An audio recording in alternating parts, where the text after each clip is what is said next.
Hello friends, welcome to my channel. Hello Priya. இன்னைக்கு வீடியோவில் நம்ம என்ன பார்க்க போகிறோம்னு பார்த்தீங்கன்னா, சுண்டைக்காய் சாம்பார் எப்படி வைக்கிறது அப்படிங்கிறத பார்க்க போகிறோம். இதுக்கு ஒரு பேன் வச்சுட்டு ஒரு குழிக்கரண்டி எண்ணெய் விட்டுக்கலாம். அதுவும் கடுகு போட்டு தாளிச்சுக்கலாம். ஒரு பெரிய வெங்காயத்தை நீல வாக்கில் கட் பண்ணி வச்சுருக்கேன், அதை ஆட் பண்ணிக்கலாம்.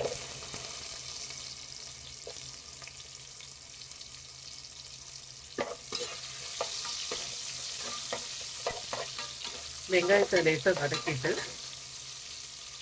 ஒரு 3 தக்காளி கட் பண்ணி எடுத்துக்கோங்க. வெங்காயம் ரொம்ப வதங்கணும்னு அவசியம் இல்லை, ஒரு 2 நிமிஷம் அப்படி சாட்டே பண்ணால் போதும். இப்போ கட் பண்ணி வச்சுருக்க தக்காளி ஆட் பண்ணிக்கலாம்.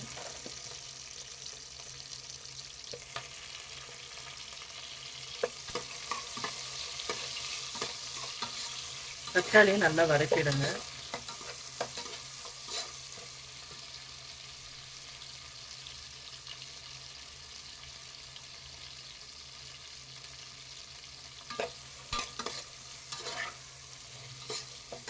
எல்லாமே லேசாக வதக்கினா போதுங்க. இப்போ ஒரு 100 கிராம் சுண்டைக்காயை அதில் இருக்கிற காம்பை பிச்சுட்டு நம்மளோட அம்மிக்கல் இருக்கு இல்லைங்களா, அதில் வச்சு நல்லா தட்டி வச்சுருக்கேன். அதை இதில் ஆட் பண்ணிக்கலாம். சுண்டைக்காய் பார்த்தீங்கன்னா நம்ம தட்டினதுமே ஒரு மாதிரி கருப்பாக ஆகும். அதனால் நம்ம எப்போ ஸ்டார்ட் பண்ணுறோமோ அப்போ தட்டினா போதும். இப்போ நான் உங்களுக்கு வீடியோஸ் போடுறதுக்கு முன்னாடி தான் நான் தட்டினேன், அதுவே லைட்டாக பிளாக்காக இருக்குது. ஸோ முன்னாடியே தட்டி வச்சிடாதீங்க.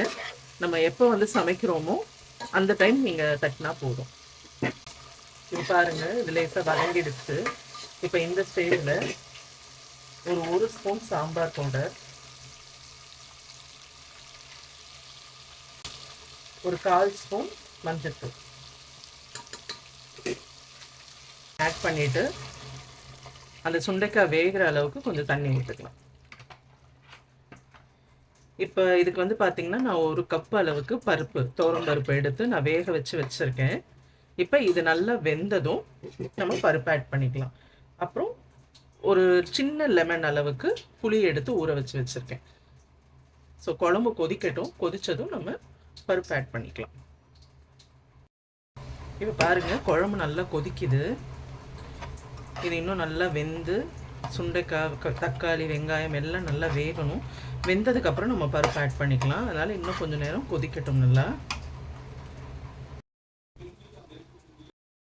இப்போ பாருங்கள், குழம்பு நல்லா கொதிச்சிருச்சு. இப்போ இந்த ஸ்டேஜில் நம்ம பருப்பு ஆட் பண்ணிக்கலாம்.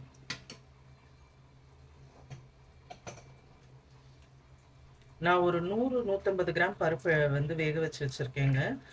அதை நம்ம இது குழம்புல ஆட் பண்ணிக்கலாம். நல்லா வேக வச்சுருங்க. பாருங்க, இதை அப்படியே ஆட் பண்ணிக்கலாம்.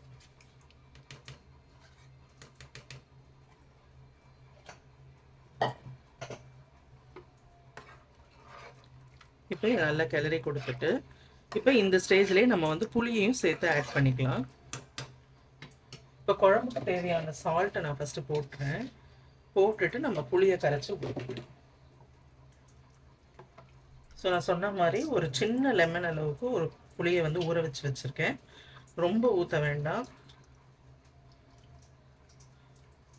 நல்லா கரைச்சிட்டு நம்ம அதை குழம்புல ஆட் பண்ணிடலாம்.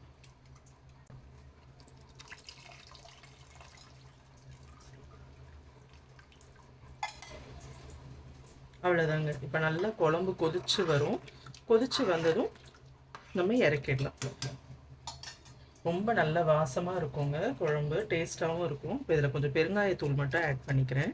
நம்ம ஆல்ரெடி எண்ணெய் ஊற்றி கடுகு தாளிச்சிட்டதுனால நம்ம இப்போ தாளிக்க வேண்டிய அவசியம் இல்லை. நல்லா கொதிச்சு கொஞ்சம் திக்காகவும் நம்ம அந்த ஸ்டேஜில் இறக்கிடலாம். இப்போ பாருங்கள், குழம்பு நல்லா கொதிச்சிருச்சு. அவ்வளோதாங்க. இந்த ஸ்டேஜில் நம்ம இறக்கிடலாம். சூப்பரான சுண்டைக்காய் சாம்பார் ரெடி. இது ரொம்ப டேஸ்டியாக இருக்குங்க. ட்ரை பண்ணி பாருங்கள். பிடிச்சிருந்தா லைக் பண்ணுங்கள், ஷேர் பண்ணுங்கள், கமெண்ட் பண்ணுங்கள். இது வரைக்கும் சேனலை சப்ஸ்கிரைப் பண்ணாதவங்க சப்ஸ்கிரைப் பண்ணுங்கள். நன்றி.